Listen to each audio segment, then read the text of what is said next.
Oke, selamat pagi. Good morning everyone. Welcome back to GMMUN School, batch ke-8, kelas ke-3 tentang draft resolution. Nah, biasanya kita kalau kelas ketiga itu simulation, cuman untuk minggu ini kita majuin draft resolution jadi yang ketiga, terus simulation nanti kelas keempat terakhir. Kenapa? Karena biar kalian dapat ilmu draft resolution-nya dulu, dan nanti bisa langsung prepare buat MUN conference-nya gitu. Tapi nggak apa-apa, ini cuma masalah ditukar aja. Intinya draft resolution ini dia itu kelanjutan dari salah satu paper yang udah kita bahas di Sabtu kemarin, yakni position paper. Nah, bedanya apa dan apa perbedaan sama working paper, nanti ada namanya juga yang lain working paper, nanti aku jelasin juga sekalian di PowerPoint, dan teman-teman bisa sambil mencatat gitu ya. Dan seperti biasa kalau kameranya memungkinkan silahkan dinyalakan, kalau tidak nggak apa-apa. Dan untuk tugas beberapa udah aku terima juga, makasih. Udah ada yang aku bales, cuman belum aku review lagi, nanti aku review seperti biasa setelah kelas. Gitu. Sekarang aku mau share screen dulu buat materi kita hari ini. Nah, drafting and model UN. Jadi ini adalah tahap terakhir ya. Teman-teman kalau boleh kita flashback lagi nih, ya kita flashback lagi ke pertemuan pertama, ya masih ingat ya yang flow of the debate, yang ada 5 tuh, ya. Yang pertama roll call, ya, terus ada general speakers list, moderated caucus, unmoderated caucus, yang terakhir nih namanya drafting gitu ya, atau voting lah. Kalau di PowerPoint tulisannya voting, tapi sebelum voting itu ada drafting ini dulu. Jadi yang di vote itu adalah hasil draft kalian di sini gitu. Nah, apa sih yang di draft di MUN gitu kan? Sebenarnya totalnya tuh ada 3 ya kalau teman-teman perhatiin. Ada 3. Kemarin udah kita bahas yang position paper. Yang intinya adalah paper yang dibuat mandiri sama masing-masing negara. Gitu ya. Kalau dibuat sama masing-masing negara, berarti dia hanya perlu didiskusikan nggak ke siapa-siapa gitu kan. Dia cukup dibuat sendiri gitu ya. Nggak perlu dibuat bareng-bareng sama negara lain. Beda sama dua sebelahnya nih ya. Dua sebelahnya ini working paper dan draft resolution. Dia ini dokumen yang dibuatnya rembukan atau bareng-bareng gitu. Nanti bedanya apa? Ya secara waktu ya, secara timeline dia itu di conference-nya saat terjadi hari H conference mulai ya, dia udah bisa mulai di drafting. Sedangkan kalau position papers, draft-nya itu sebelum ya. Sebelum hari pertama, dikumpulnya pun sebelum hari pertama. Jadi ini cuman paper yang cukup di-review sama chair aja. Bahkan di beberapa conference, delegate itu satu sama lain tidak bisa melihat paper yang lain gitu. Ada beberapa yang membolehkan ya, tapi ada beberapa juga yang tidak. Intinya, position paper itu dia hanya satu pandang saja. Negara yang buat A misalkan, maka cara pandangnya si A. Working paper sama draft itu beda. Dia bisa cara pandang A, ditambah cara pandang B, ditambah cara pandang C, dan seterusnya. Gitu ya. Itu perbedaan utamanya. Nah, sekarang kita bahas untuk working paper dulu. Nanti aku setelah ini akan share screen buat contoh working paper. Cuman sejauh ini ada 3 hal atau 3 poin yang perlu banget nih buat teman-teman paham dulu tentang working paper. Karena working paper ini adalah bisa dibilang ya, bisa dibilang sebagai fondasi dari working paper itu sendiri. Ya, dengan kita paham working paper, kita akan paham tentang draft resolution. Gitu. Nah, yang pertama, dia itu intinya hanya memuat solusi-solusi secara umum, brief, secara singkat, padat, jelas. Hampir mirip sama GSL tapi versi tertulis. Ya, bedanya apa? Bedanya di sini kalian udah ngomongin solusi. Kalau GSL mungkin belum ngomongin solusi banget, ya. Tapi working paper ini udah mulai ngomongin solusi. Nah, kedua, formatnya nggak baku, alias nggak ada format yang working paper tuh harus seperti ini loh, working paper tuh harus barisnya tuh seperti ini loh, paragrafnya seperti ini, itu nggak ada. Ya, jadi bebas banget. Bahkan bentuknya itu nggak harus dalam bentuk dokumen. Ya, bisa dalam bentuk PowerPoint, presentasi, itu bisa dalam bentuk infografis, itu bisa dalam bentuk poster pun bisa. Ya, I've been in an MUN in Singapore. Ya, di Singapura waktu itu aku pernah ikut dan aku bikin working paper aku dalam bentuk PowerPoint and it's okay. Dan yang lain juga ada yang seperti itu. Karena inti dari working paper itu hanyalah untuk ngasih tahu sejauh ini kita tuh udah bahas ini gitu, dan itu yang jadi jantungnya working paper ya.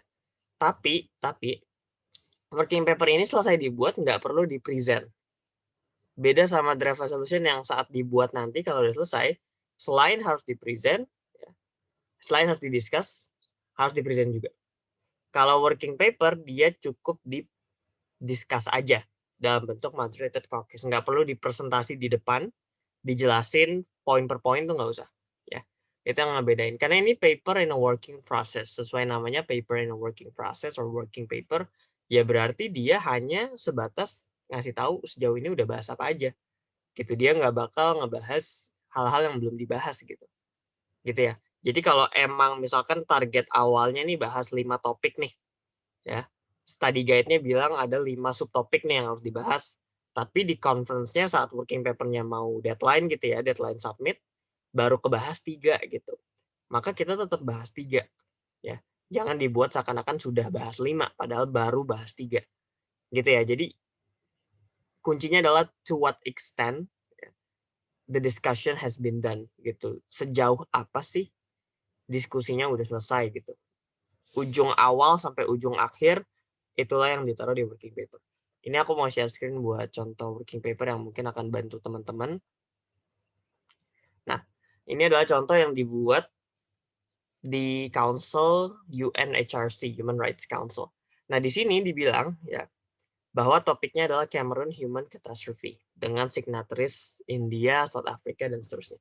Kalau teman-teman perhatiin, dia ini memulai working paper-nya, tim mereka ini memulai working paper dengan memasukkan kolom keyword atau kata kunci. Sedangkan kalau kemarin kita lihat di position paper, itu biasanya ada cop-nya ya, ada cop suratnya, semacam cop surat, ada logonya, dan sebagainya. Kalau working paper karena nggak baku, nggak ada yang format standarnya, itu tidak perlu, atau bahkan kalau nggak mau juga nggak apa-apa, gitu ya. Karena emang nggak ada aturannya gitu. Kalian mau satu halaman cuman, misalkan nih, yang aku kuningin nih, nah kalian pengen nulis gini doang satu halaman, sebenarnya bisa-bisa aja, gitu. Karena emang nggak ada formatnya. Gitu. Tapi biasanya delegate-delegate itu dia mencoba untuk memberikan yang sebanyak mungkin dalam bentuk sesingkat mungkin ya. Jadi kesannya itu tetap kompak gitu ya, tetap padat ya. Tapi nggak kepanjangan juga gitu.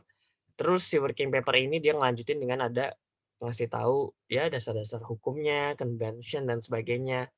Apa sih yang membuat working paper ini bisa diterbitkan intinya gitu. Oh, dasarnya adalah karena working paper ini mencoba untuk mendorong pelaksanaan international convention apa gitu. Jadi ini bisa ditaruh juga di sini. Ya. Terus delegate di tim ini juga dia masukin pressing matters ya sama key solution. Nah, jadi dia mencoba untuk memberikan simpulan terhadap isu utama tuh apa dalam istilah pressing matters. Terus nanti baru dikasih tahu solution-nya. Nah, seperti yang di PowerPoint tadi, cukup jelasin secara brief aja. Ya, secara brief aja, nanti dijelasinnya entah di draft resolution atau nanti pas discussion gitu. Jadi kita cukup tulis misalkan humanitarian assistance to Cameroon, ya udah itu aja. Gitu. Nanti humanitarian assistance to apa, financial resources to apa, non-financial resources to apa, itu nanti dijelasin pas discussion. Gitu. Karena emang aim-nya cuma buat nge-highlight ya, apa aja yang udah dibahas. Gitu ya. Nah, di sini dia juga nih, dia memutuskan per solusi dijelasin, tapi dijelasinnya pun juga sangat-sangat sederhana nih, misalkan ini ya. Ini yang mediation. Nah, jadi dia ngusulin ada mediasi di krisis Anglophone ini, siapa-siapa para pihaknya dijelasin, tapi sebatas itu aja gitu. Apa yang dibahas, apa yang diharapkan bisa dibahas, itu mungkin dibahas di discussion gitu. Kalau teman-teman buka chat WhatsApp grup kita, itu udah aku kirim filenya, bisa sambil dibaca dan di-download juga. Intinya adalah working paper ini 3 tadi ya, ingat banget, dia cuma bahas solusi secara umum, ya secara umum, dan hanya membahas apa yang udah dibahas. Kedua, dia tidak ada format baku.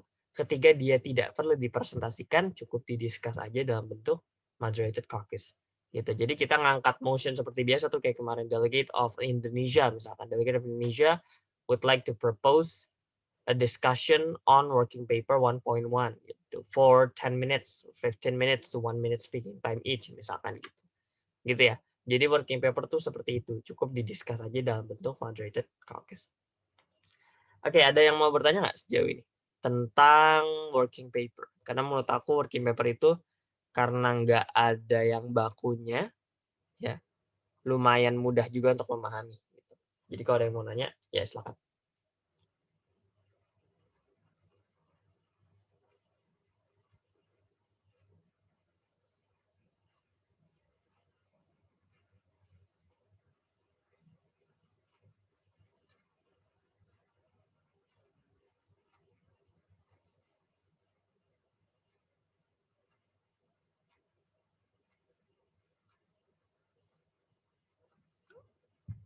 Oke, ada?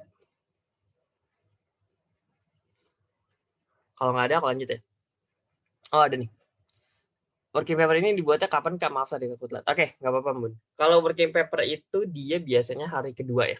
Hari kedua. Jadi kalau misalkan ini konteksnya kalau conference-nya 3 hari ya. Kalau conference-nya 3 hari, biasanya hari kedua. Kalau conference-nya 2 hari, biasanya hari pertama tapi sore. Gitu ya. Karena mereka biasanya butuh cepet kan. Kan cuma 2 hari kan. Hari pertama mulai, hari kedua udah selesai. Bahkan kadang siangnya itu, ya, siang hari pertama tuh udah bisa ngumpulin. Tapi biasanya discussion-nya tuh besok pagi gitu ya. Tapi again, this is depending on the chair's discretion lagi-lagi. Karena chair's discretion ini yang menentukan. Kalau dia merasa kayaknya kita cukup bahasnya besok aja deh. Atau kita cukup bahasnya nanti siang atau nanti sore. Itu benar-benar tergantung dari mereka semua. Ya. Jadi kalian harus prepare untuk buat setiap saat. Jangan bikin saat belum disuruh sama si chairnya. Ya. Karena nanti kesannya terburu-buru, dan nanti teman-teman malah dianggapnya udah bikin di rumah, dan itu jelek nanti poinnya. Ya, karena working paper dan draft resolution dibikinnya saat conference, bukan saat di rumah. It's a paper of collective teamwork gitu. Itu kerjasama kolektif yang bareng-bareng untuk buatnya. Gitu. Oke, ini dari Adila. Working paper berarti dibuat per negara atau per blok, Kak? Jawabannya per blok ya. Tapi kalau dibuat masing-masing bisa. Tapi aku nggak saranin, ini nanti kita ada bahas slide berikutnya. Aku nggak saranin bikin sendiri karena dengan kita bikin bareng-bareng itu akan mudah untuk kita cari teman, ya, cari teman negara yang satu frekuensi gitu ya. Buat nanti dijadiin satu tim lagi di draft resolution, karena draft resolution kan juga kelompok gitu. Jangan sampai kalian di bloknya working paper-nya terlalu dikit, draft resolution-nya juga segitu-segitu aja. Mending kita working paper targetin banyak teman masuk gitu ya. Biar nanti pas draft resolution, pas ada orang yang nggak setuju sama kita, ya masih ada banyak angkanya yang sisa gitu. Baiknya gitu. Oke, ini dari Sabrina, working paper-nya dibuat masing-masing delegate atau gabungan dari beberapa. Ini sama ya pertanyaannya. Jadi jawabannya juga sama. Per blok atau per negara bisa, tapi better per gabungan beberapa negara.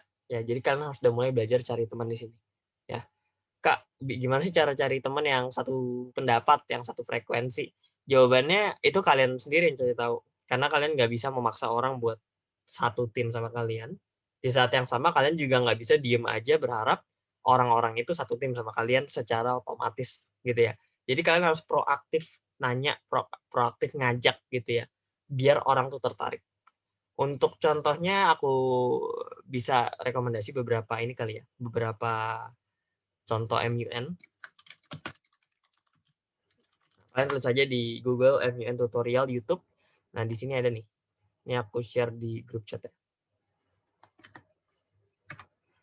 Nah, itu contohnya aja. Kalau teman-teman mau lihat, lumayan lama, tapi kalian bisa cek negosiasinya di situ. Ya. Oke, aku lanjut ke PowerPoint. Nah, tadi udah bahas working paper. Nah, ini do's and don'ts-nya. Ini yang pertama tadi yang aku jawab pertanyaannya siapa tadi? Sabrina sama Adila ya. Pertama, kalaupun bisa, meskipun bisa gitu ya, better to have a block with you. Karena itu lebih gampang buat nanti ke depannya. Gitu. Dan jangan juga block tuh diartikan satu orang, berarti kita berdua doang sama orang lain gitu. Jangan juga. Kalau bisa ya banyakin lah, 5 lah atau 10 bahkan, atau sebanyak-banyaknya lah. Itu lebih bagus gitu. Ya. Kedua, highlight some important points of your block solution. Ya, important point ini adalah hal-hal yang pentingnya aja yang mau dibahas, dan yang nggak penting nggak perlu dibahas, cukup didiscuss nanti di moderated caucus. Jadi bedain porsinya mana yang penting banget taruh di paper, Yang nggak terlalu penting nggak usah ditaruh, di-discuss aja saat discussion. Ya. Kedua, don't too much details. Ya, jangan kebanyakan details karena ini working paper gitu. Dia nggak perlu cukup kebanyakan hal-hal yang perintilan gitu. Cukup yang garis besar aja, ya. Tapi dia mencakup hal-hal yang sudah dibahas. Kedua, already in DR format. Nah ini yang bahaya. Working paper itu karena nggak ada formatnya, ya, bebas sih bebas. Tapi jangan berarti kalian udah taruhnya dalam bentuk DR. Karena nanti DR-nya akan WP kalian, working paper kalian itu akan mirip sama DR gitu, dan itu bisa dicurigain sama chair. Kalau dicurigain sama chair nanti poin kalian jelek gitu. Padahal niat kalian emang bikinnya tuh emang pas hari H conference, bukan bikin dari rumah, tapi karena formatnya mirip gitu ya. Kesannya kayak bikin dari rumah gitu. Emang DR ini formatnya seperti apa, Kak? Nanti aku jelasin di slide berikutnya. Kalau working paper ingat ya, nggak ada formatnya, jadi kalian mau poin, mau paragraf, mau presentasi gitu ya, bebas banget. Nah, ini DR, draft resolution, atau kita biasanya nyingkatnya DR biar cepet. Dia ini output dari semua bahasan kita. Jadi kan kita udah diskusi panjang ya, udah diskusi banyak, ribut sana-sini. Outputnya apa sih selama 2 hari? Atau selama 3 hari ya draft resolution. Gitu ya. Yang mana ini bisa bercabang juga. Jadi draft resolution itu nggak cuma satu. Ya, dia bisa 5, bisa 3 gitu ya, tergantung berapa banyak yang propose. Tapi sebanyak-banyaknya DR, nanti chair akan seleksi ya untuk yang di voting tuh mau berapa, biasanya 2 atau 3 gitu. Nanti dari yang 3 hasil seleksi atau 2 hasil seleksi, dia di voting lagi untuk menentukan satu draft resolution yang terpilih gitu ya. Perhitungannya gimana? 2/3 ya. Aku kalau nggak salah belum kasih tahu ini, tapi intinya 2/3 dari seluruh delegasi. Ya, jadi kalau misalkan ada 30 negara, 2/3-nya berarti berapa? 20 negara ya. Berarti minimal 20 negara harus setuju pada suatu draft resolution biar draft resolution-nya sah jadi resolution. Kan kata draft itu kan rancangan ya. Biar nggak jadi sah, biar nggak jadi rancangan dan menjadi sah gitu ya. Itu namanya jadi resolution. Sama kayak rancangan undang-undang misalkan. Dia kan RUU, perlu disahkan gitu ya, biar menjadi UU gitu, biar menjadi undang-undang gitu. Draft resolution juga sama.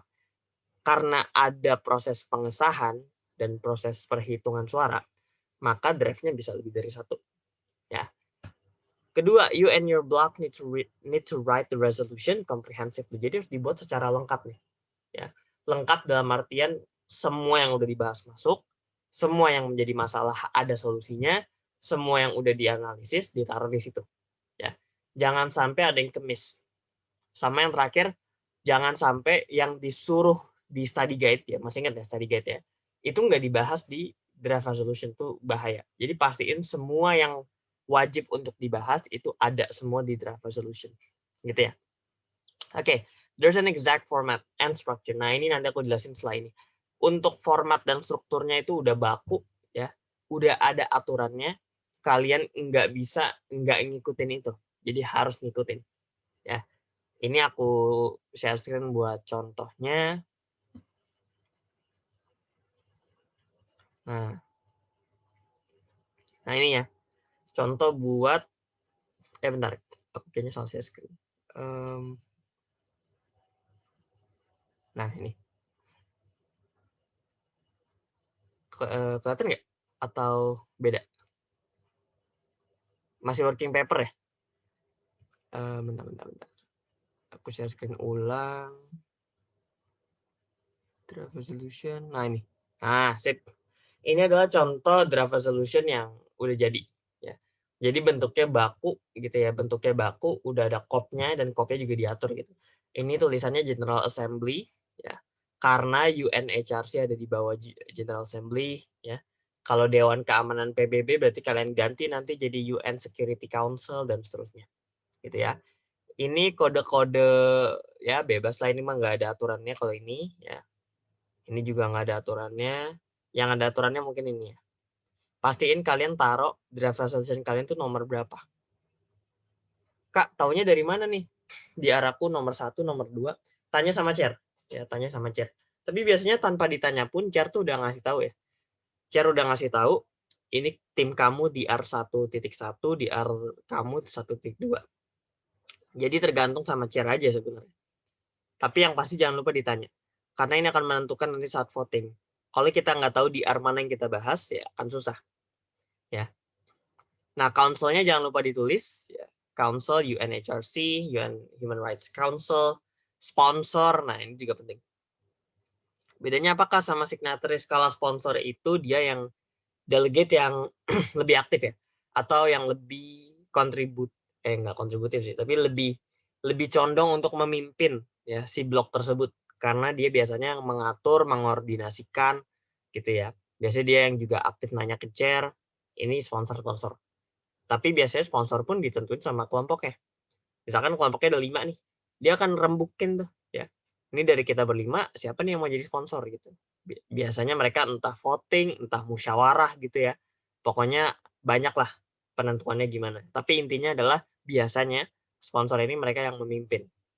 Signatories itu mereka biasanya yang memberikan persetujuan, ya, mereka yang memberikan masukan, tapi mereka nggak terlalu aktif memimpin. Jadi seakan-akan cuma anggota lah. Makanya namanya signatories. Gitu. Terakhir, jangan lupa taruh topik. Nah, topik ini penting buat kalian taruh ya, karena untuk menentukan draft resolution kalian itu bahas apa gitu. Jadi meskipun semua draft resolution topiknya sama, tapi kalian tetap harus tulis topiknya. Gitu ya. Terus, apalagi formatnya Kak yang baku. Nah, ini yang baku itu kemudian adalah UN HRC-nya kita tulis lagi nih di sini. Ya. Karena di resolusi asli pun seperti ini. Ya, kalian tulis dulu nama council kalian di paling atas, ditambahin koma di ujungnya, jangan lupa ya di sini. Dan jangan lupa dimiringin. Nah, dimiringin. Nanti berikutnya di bawah-bawah. Nah, ini ada yang kasih warna pink ya. Ini tuh adalah yang kita namakan sebagai preambulatory clauses. Nanti ada slide-nya lagi, tenang aja. Preambulatory clauses ya artinya preambul ya. Kalau teman-teman tahu preambul itu artinya pembukaan. Biasanya di Undang-Undang 45 tuh, ya preambul, pembukaan. Zaman upacara zaman dulu, ini kurang lebih sama nih fungsinya nih. Ya. Dia ini untuk membuka draft resolution kalian. Apa aja isinya, Kak? Isinya adalah biasanya mereka klausul-klausul di sini ya.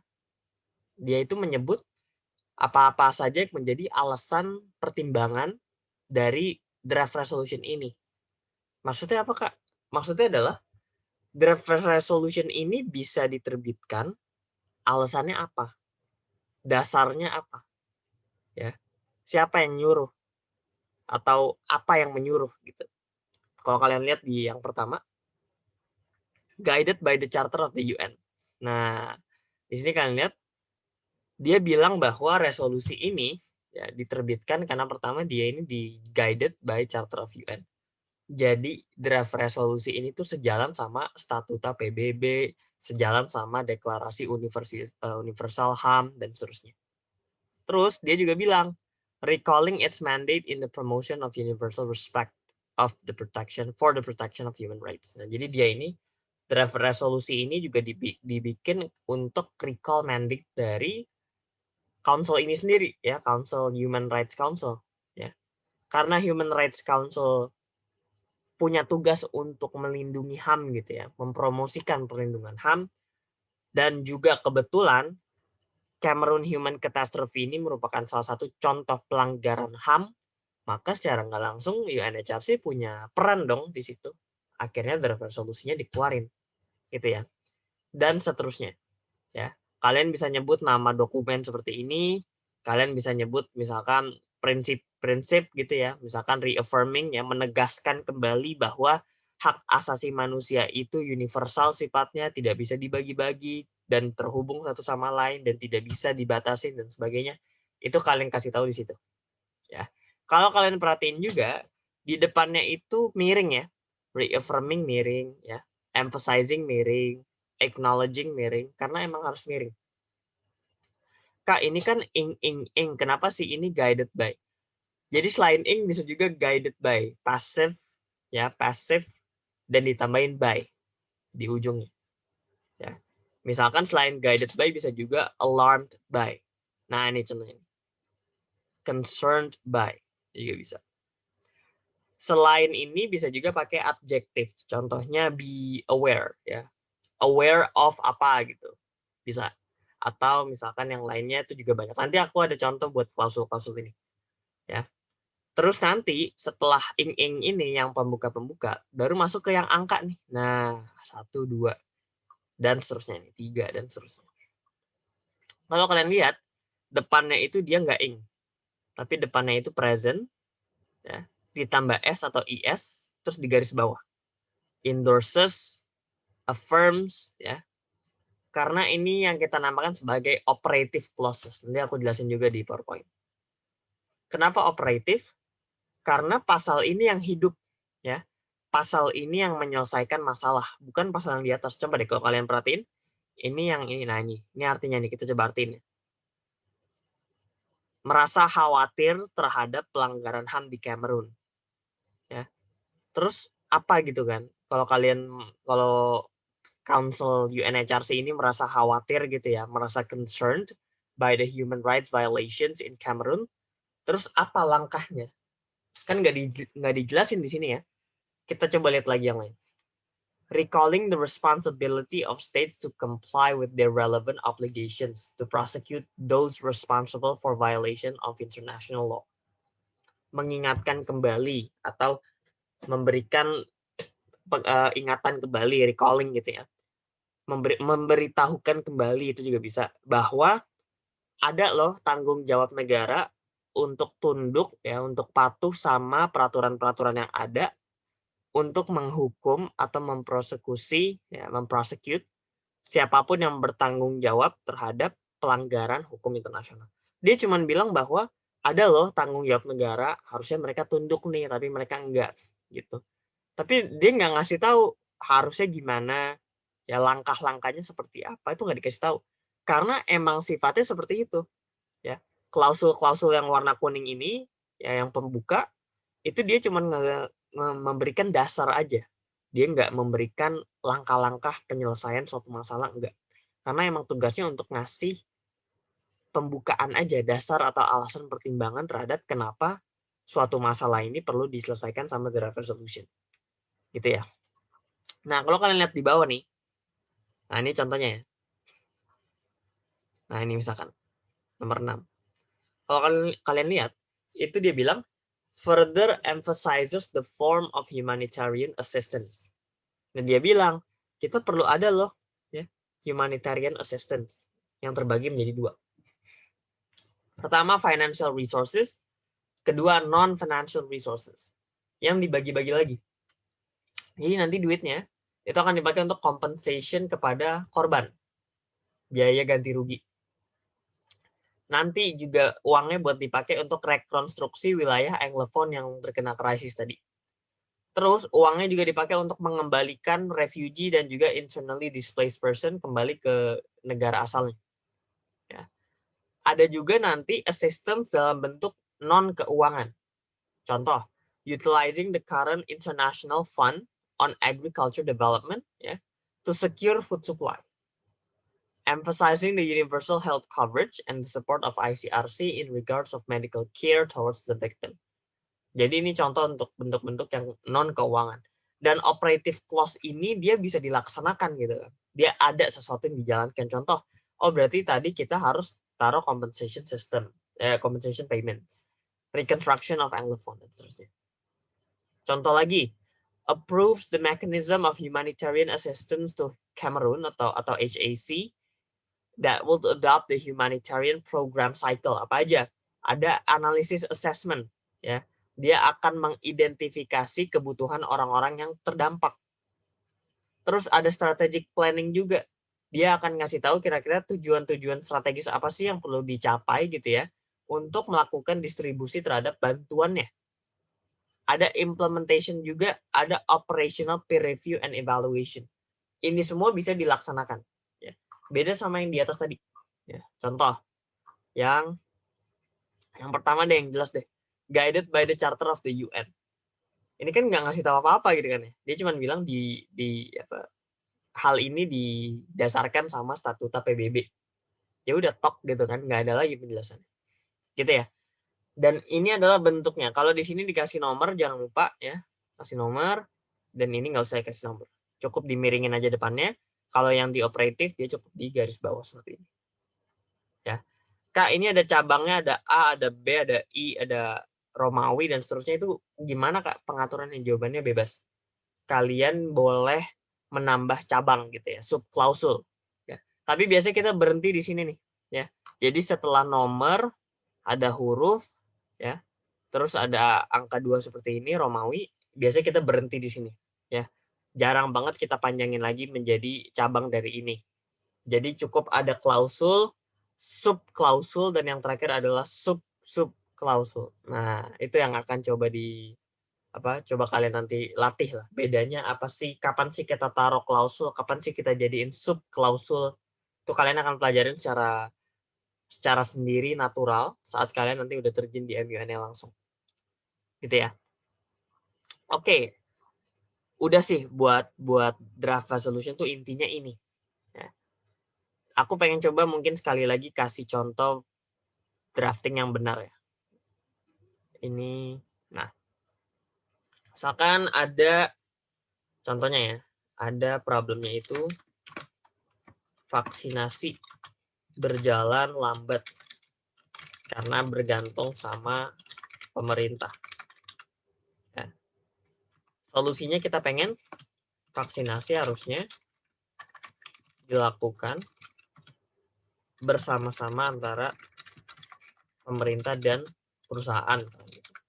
Terus klausul pembuka dan pelaksananya gimana? Gitu ya. Pelaksana tuh operatif yang tadi.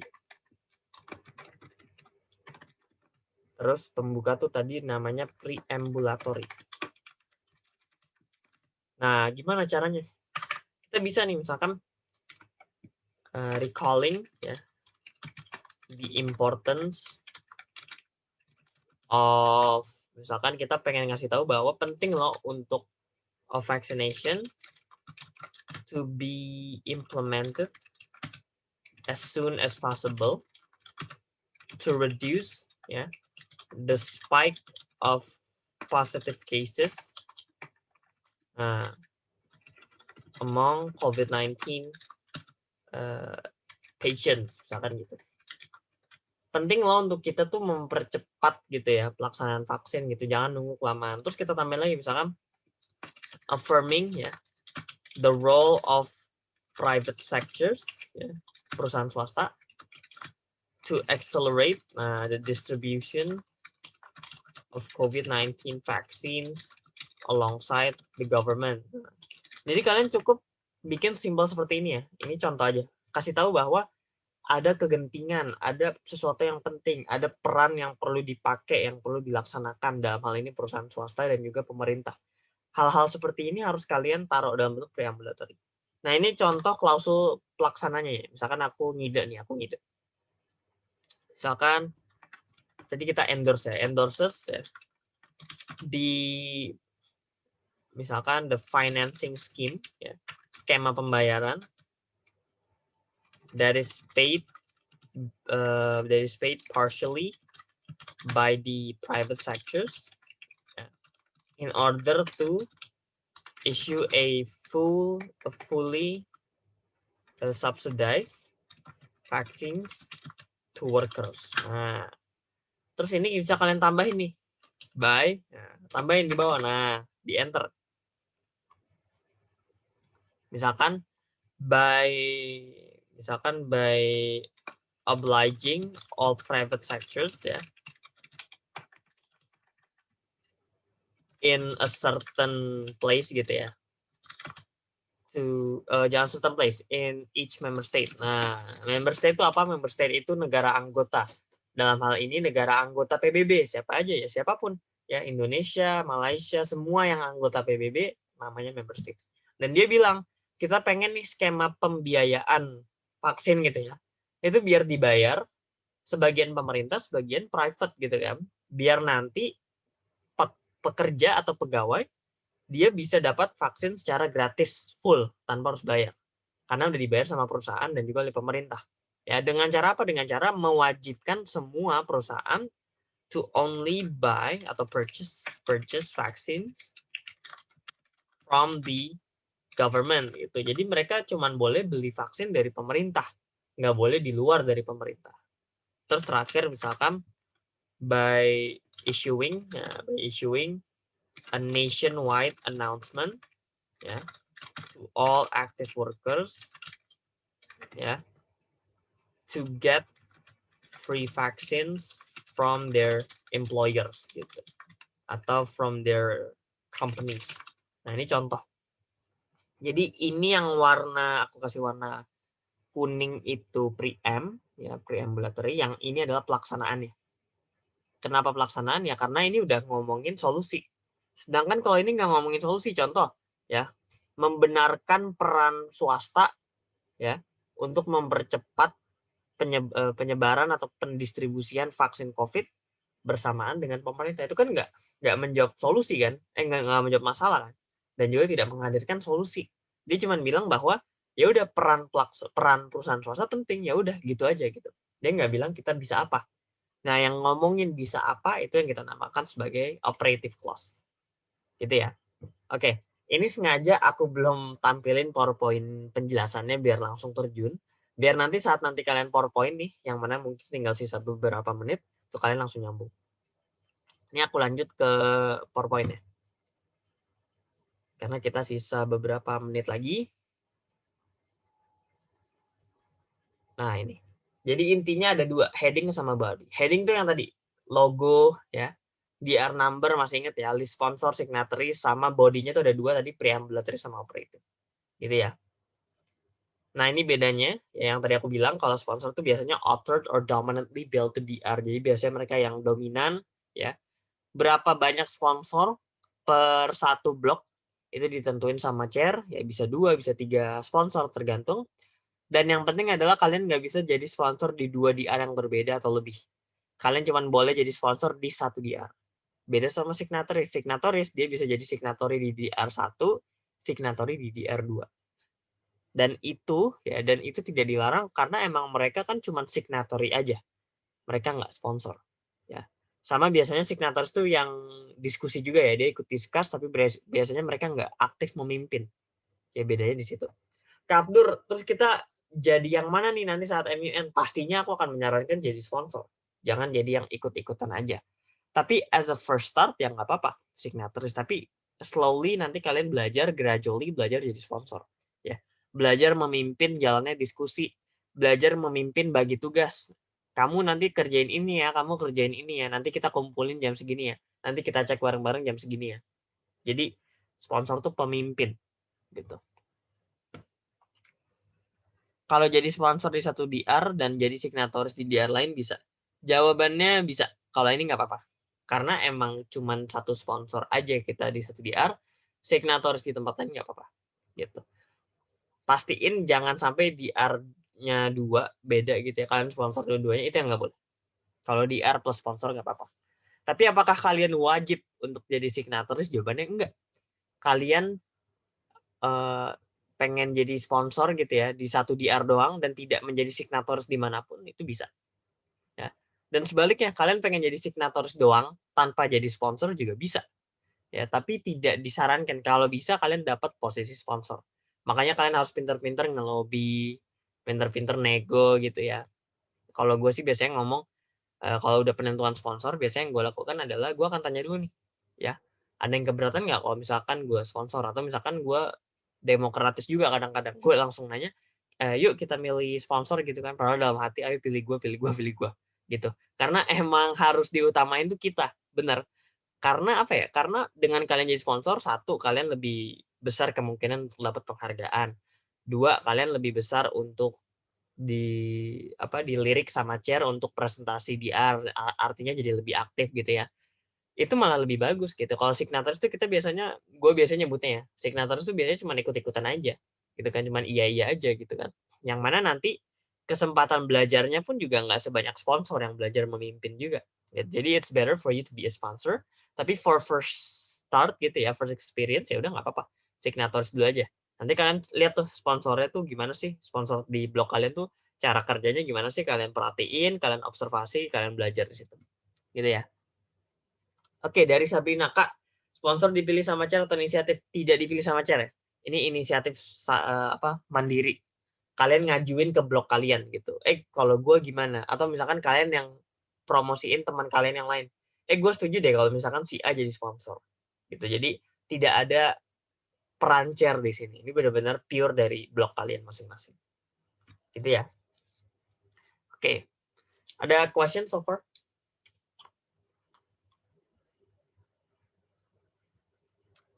Nah, ini dari Gwenly nih, bagus nih.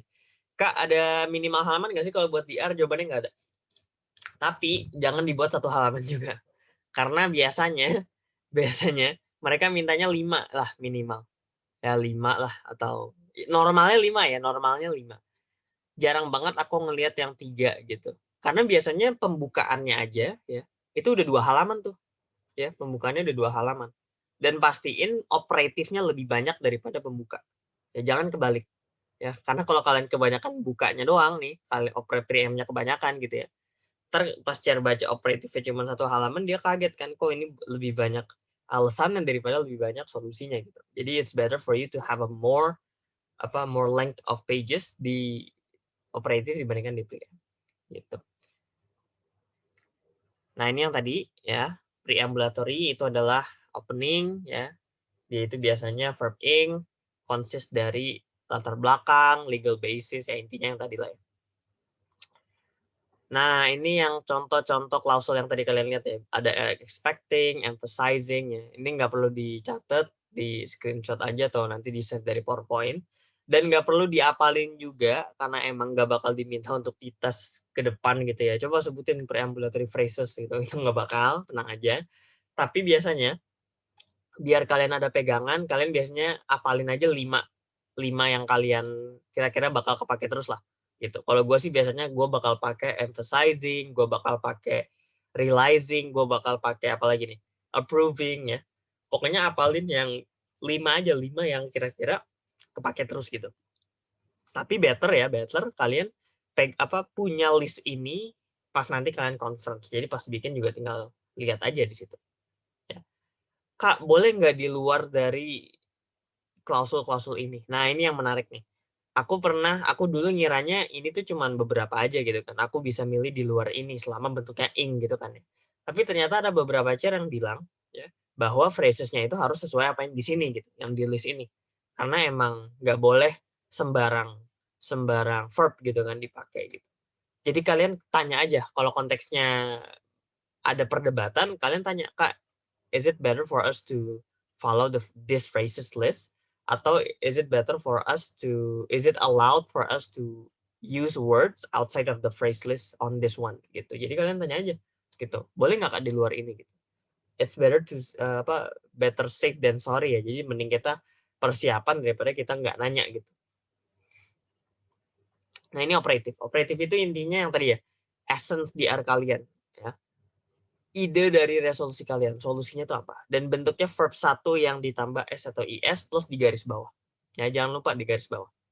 Bentuknya apa aja sama ya, kurang lebih sama. Tapi intinya dia itu lebih ke ajakan untuk melaksanakan sesuatu. Contoh, further recommends, approves, authorizes, ya, encourages, ya, supports, takes notes, dan sebagainya.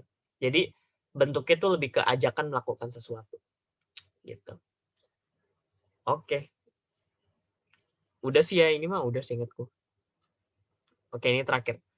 Nah, ini kalau kalian udah jadi bikin draft resolution bareng teman-teman kalian ya, nanti harus ngajuin ini nih ya. Apa nih? Motion introduction of DR. Jadi harus diperkenalkan DR kalian. Karena kalau nggak diperkenalkan, berarti DR kalian tidak dianggap diterima oleh chair. Gitu. Jadi kalian harus ngajuin motion introduction of DR 1.1 gitu. Atau 1.2, tergantung DR kalian nomor berapa. Nanti di present. Nah, present ini maksudnya apa sih Kak? Ini tuh sama kayak kerja kelompok kalian kuliah atau sekolah ya. Dimana kalian maju ke depan, kalian present, kalian jelasin tuh di PowerPoint gitu ya. Share screen dalam konteks Zoom. Dalam konteks Zoom kalian share screen, kalian jelasin ya. Ini DR kita tentang ini, ya kita bahas ini, kita bahas ini selama 10 menit. Dan yang present itu biasanya sponsor. Nah, ini makanya kenapa aku saranin tadi jadi sponsor, biar kalian bisa jadi present juga, latihan juga sekalian. Kalau signatoris dia nggak present. Nanti baru discuss. Nah, ini baru yang moderated caucus tadi, yang ini. Kalau yang ini, dia kurang lebih sama working paper. Dia discuss moderated caucus itu yang biasa ya. 10 minutes speaking time, 1 minute speaking time each yang kemarin itu, ya. Tapi bedanya kita diskusinya DR, ya. Terus yang terakhir adalah voting-nya, ini yang aku bilang tadi ya. Minimal harus ada 2/3 yes, ya. Harus ada, kalau 30 delegasi total berarti 20 negara ya, 2/3-nya 20. Minimal harus 20 negara yang setuju bilang yes sama draft resolution kalian, biar DR kalian ini disahkan sebagai resolusi yang resmi. Ya, minimal 20. Jadi kalian kebayangkan kenapa working paper tuh harus udah mulai udah ada blog gitu ya. Karena untuk mempermudah nanti untuk cari temannya gitu. Kalau kita apa-apa sendiri ya jangan harap draft resolution kalian lolos gitu kan, minimal aja 20 gitu. Kalian mau berteman sama 2 orang doang ya nggak cukup gitu. Gitu ya. Tapi Kak, apakah harus lolos draft resolution kita? Jawabannya enggak. Tenang aja. Kalau kalian nggak lolos ya nggak apa-apa. Karena ada kondisi di mana nggak ada draft resolution yang menyentuh angka 20. Misalkan kalau bloknya di split gitu ya, 30 orang nih, 30 negara ya.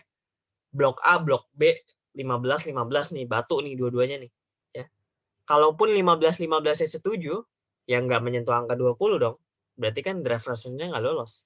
Pas di voting di R kedua, sama 15-nya juga batu gitu kan, yang setuju cuman masing-masing blok, ya udah nggak bakal menyentuh angka 20. Kalau tidak ada yang menyentuh angka 20 ya udah berarti draft resolution pada 3 hari tersebut tidak ada yang disahkan. Berarti discussion-nya tidak menghasilkan resolusi apa-apa. Dan itu hal yang biasa juga kok di PBB aslinya. Karena nggak setiap saat resolusi itu bisa menyentuh angka minimal vote-nya berapa. Gitu. Oke, if I'm not mistaken, ini tinggal bahas awards. Nah, ini awards-nya sebagai penutup. Kalian itu meskipun conference ini juga sebenarnya kurang lebih lomba ya. Ada juara 1, 2, dan 3. Juara 1 namanya Best Delegate, juara 2 namanya Most Outstanding, Honorable Mention juara 3, Verbal Commendation ini juara, bahasa Indonesianya tuh juara harapan. Ya, juara harapan. Makanya bisa lebih dari 1 penerimanya. Ya, Verbal Commendation tuh bisa 3 orang, bahkan bisa 5 gitu ya. Terakhir ada Best Position Paper, ini position paper terbaik. Penentuannya bisa jadi didasarkan pada paper plus performance plus pasti conference, tapi ada juga panitia yang cuman menilai hanya dari paper. Jadi kalau papernya bagus, ya bagus banget. Meskipun delegate-nya diem doang tuh selama 3 hari, ya bisa aja menang gitu. Tapi ada juga MUN yang pengennya tuh ngelihat selain papernya bagus, kita juga pengen lihat nih, dia bagus gak nanti pas MUN conference-nya gitu. Kalau dia diem-diem aja ya, wah bisa jadi papernya dibuatin nih sama orang gitu kan. Jadi tergantung masing-masing penilaian. Ini dari pertanyaan dari Afis. Kak, DR ini dibuatnya ada waktunya sendiri di luar conference atau gimana? Jawabannya dua-duanya. Jadi kalian bisa buat pas lagi conference, kalian bisa buat pas lagi udah selesai hari kedua, hari ketiga. Misalkan hari kedua udah selesai nih, ya kan istirahat tuh semalaman sambil nunggu hari ketiga. Kalian bisa tuh ngumpul informal gitu kan sama blog kalian. Kita selesain DR kita yuk. Gitu. Itu bisa juga. Gitu. Karena itu juga kalau dibikin pas di conference biasanya waktunya nggak cukup. Karena kan bikinnya cuma pas lagi unmoderated doang. Kalau lagi moderated kita nggak boleh bikin draft resolution. Gitu. Ya satu orang boleh gitu ya izin keluar session buat bikin draft resolution bisa. Tapi kan kalau kita bikin draft resolution kan harus ngerembukin bareng-bareng. Nah itu biasanya di unmoderated. Tapi unmoderated juga nggak setiap saat kan. Makanya kita better untuk kerjain di luar conference juga bisa. Tapi pastiin di luar conference-nya tuh sebelum deadline-nya dikumpulin ya. Jadi jangan sampai udah deadline kalian malah baru bahas gitu. Dari Gwen Lee, Kak, kalau misal sponsornya diem gitu ya, atau ada masalah pas lagi present, signaturnya bisa ambil alih atau gimana? Bisa. Ya bisa dengan catatan si satu blok kalian juga setuju gitu. Jadi harus dapat persetujuan semua blok dulu baru kalian bisa ambil alih.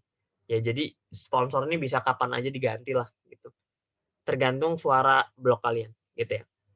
Kak, kalau misalkan signatorisnya batu nih Kak, udah dibilang mereka kita nggak mau sama dia, tapi dia maksa naruh nama dia di area itu gimana? Tinggalin aja. Tinggalin aja kalian bikin DR yang baru gitu. Karena sponsor ini dia nggak bisa lama-lama lah gitu. Dia pasti akan diminta untuk cari teman gitu. Makanya kalau buat ini bakal banyak nih sponsor-sponsor yang maksa banget jadi sponsor gitu ya. Itu kalian harus siap-siap aja gitu. Karena apa ada cara di mana kalian bisa ya tidak mengikut sertakan dia, yakni dengan cara apa? Ya udah kalian keluar aja, bilang we're sorry we cannot be one block with you, we will make our own block gitu ya, we will make our own DR ya. unless you want to step down gitu ya, ya udah kita akan bikin kita akan bikin blog baru gitu. It's possible. Karena ini kan politik ya, ini kan politik. Kita tuh nggak terpaku sama satu negara gitu kan. Kalau kita nggak setuju ya nggak setuju gitu kan. Nggak usah merasa nggak enak gitu kan. Ah nggak enak gue udah ngomong sama dia ya nggak usah. Kalau emang berseberangan gitu ya pendapatnya, keluar aja gitu. There's no obligation for you to stay. Gitu. Okay, any other question? Ada yang mau ditanya lagi? Tentang DR atau MUN atau tugas ya. Tugas itu juga bisa, itu apa kalian boleh nanya juga tentang tugas, itu juga boleh.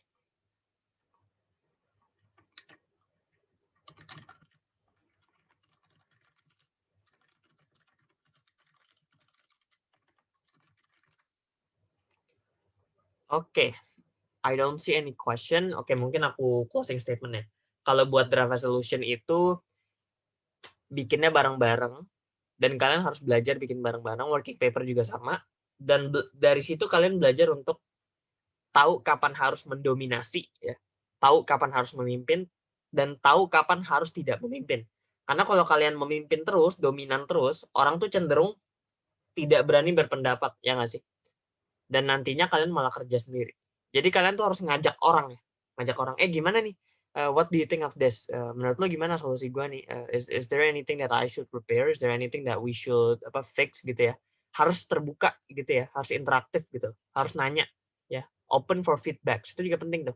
Hey, do you think there's any clauses that does not yet reflect your country's interests? Because we will be more than happy to help you draft the clause gitu. Itu bantu banget tuh. Ada nggak sih ini pasal-pasal atau klausul-klausul di draft resolution kita nih yang belum ngebantu kalian gitu. Ada nggak sih yang mau kalian tambah? Kalau ada yang mau ditambah kasih tahu aja ya. Atau kalau ada yang punya si ini pengen kalian ganti kasih tahu aja ya. Jadi be open for feedbacks, be participative gitu ya terhadap interest dari negara lain gitu. Karena itu akan menjadikan kalian pemimpin secara natural gitu ya. Orang tuh merasa nyaman dipimpin sama kalian. Jangan pakai dictator style di MUN karena itu akan menjauhkan kalian dari orang-orang gitu. Sedangkan kuncinya adalah kalian kan harus mendapatkan minimal tadi berapa 20 gitu kan. Kalau kalau totalnya 30 kalian harus dapat minimal 20. Berarti kan harus temenan sama minimal 19 orang. Itu udah minimal banget ya. Jadi kan harus pinter untuk mengakomodasi kepentingan negara lain tanpa menyerang kepentingan negara kalian. Jadi jangan seakan-akan karena aku harus jadi pemimpin, aku harus setuju sama semua hal, yang enggak juga. Jangan sampai kalian setuju sama satu hal yang justru negara kalian sendiri tuh nggak suka. Gitu. Itu nggak boleh. Malah itu poin jelek bagi chair. Kesannya sih kayak baik gitu ya. Kita ayo sini. Tapi bagi chair itu salah. Karena kebijakan politik negara kalian tuh nggak seperti itu. Gitu ya. Itu penting banget buat kita take into consideration when we are participating in a process of drafting a resolution gitu. Oke, any other question mungkin sebelum aku tutup? Silahkan kalau ada yang mau bertanya.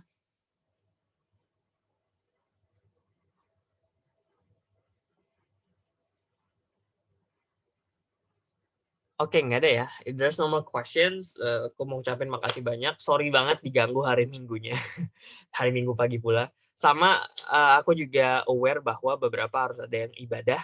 Kalau kalian emang nggak bisa datang itu nggak masalah banget. Tadi beberapa udah ada yang chat ke aku ya. Mau join di tengah-tengah juga it's really no problem gitu ya. Untuk minggu depan kemungkinan bentar aku lihat jadwalnya. Kemungkinan itu pastinya weekend, tapi untuk harinya itu kita akan adakan di hari Sabtu ya. Hari Sabtu untuk minggu depan tuh hari Sabtu. Kemungkinan jam 11 seperti biasa, jam 11. Nanti kita voting lagi seperti biasa, apa jam 11 atau paginya, tapi yang pasti hari Sabtu. Kalian prepare aja selama 1 minggu ke depan, kalian mau baca-baca, mau istirahat, mau ngerjain tugas bebas. Yang pasti enjoy your weekend untuk sisa hari ini. Nanti prepare for weekdays, kita ketemu lagi di hari terakhir ya, kelas terakhir tuh Sabtu depan, kita bahas tentang MUN simulation yang lebih seru lagi. Karena ini bahas ke teknis gitu ya, bahas secara simulasi secara umum, sama bahas strategi gitu. Oke, kalau nggak ada aku ada nih. Untung pas nih. Dari Gwen Lee, Kak, ini tuh buat tugasnya nggak mesti global issue kan, bisa isu negara itu. Yes, betul. Kita bisa pakai satu isu satu negara nggak apa-apa, pakai pandangan negara tersebut juga nggak apa-apa. Ingat ini cuma tugas ya, cuma tugas. Jadi kalian yang penting bisa menulis risetnya, kalian analisis. Jadi nggak harus global issues, nggak harus. Gitu ya. Kirim aja ke personal chat boleh, ke grup juga boleh. Kalau nggak sungkan, nanti kita review bareng-bareng. Beberapa udah aku review, ya. Nanti kita cek bareng-bareng kalau misalkan ada yang perlu dicek bareng-bareng. Oke, kalau nggak ada lagi, itu aja buat hari ini. Thank you semuanya, selamat weekend, dan kita ketemu Sabtu depan. Dadah, thank you semuanya. Thank you, Kak. Thank you, Kak. Thank you, Kak.